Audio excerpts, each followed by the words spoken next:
man, is it nice out here. Gorgeous day. Holy cow, it's nice. I love it down here.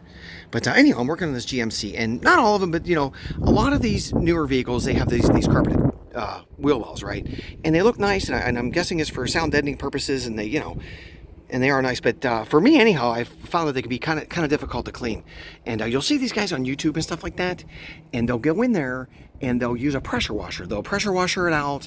They'll put super degreaser in there or some type of cleaner, and then they pressure wash it again, and it looks nice, right? But the problem is whenever you do that, especially if it's a lot dirtier, this one's in good shape, but if it's a lot dirtier, what will happen is you'll come in there and you'll pressure wash it, and then it'll create mud, and you won't notice it right away.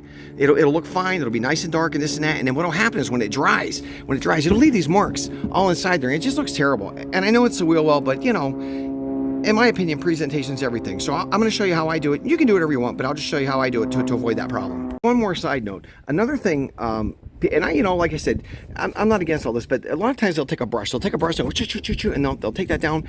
And what will happen is it'll start pulling that carpet. It'll start pulling up the fibers on this, and then it'll just start grabbing more stuff. So I try not to use a brush unless I absolutely have to. I do not use a brush on these. So just throwing that out there. All right, so if you have headphones on, this could get a little bit noisy because the compressor is going to kick off. But anyways, I have one of these it's called a Vortex gun. And I don't have the original one. They have one that's called, it's the Tornador. That's the original gun. And I think that thing's like $100 and some. And I got this knockoff. It's called like Tomini or something like that.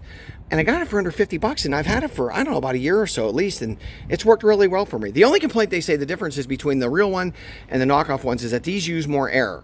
But other than that, I don't really care. I have an 8-gallon compressor, and it refills pretty fast. So, but here we go. Let's see what happens.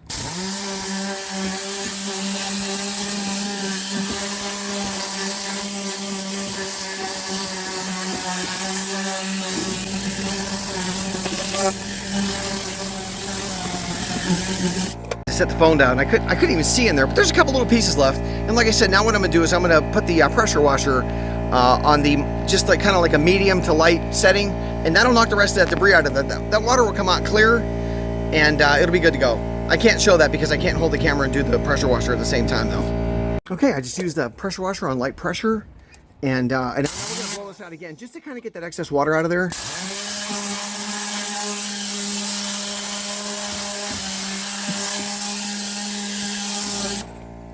And that's pretty much it. I'll check it again. I can't see because of the light. It's pretty bad. But I'll check it again. But for the most part, it's going to be clean. And that's pretty much it. It's going to look great when it dries up. All right, I hope this helped out.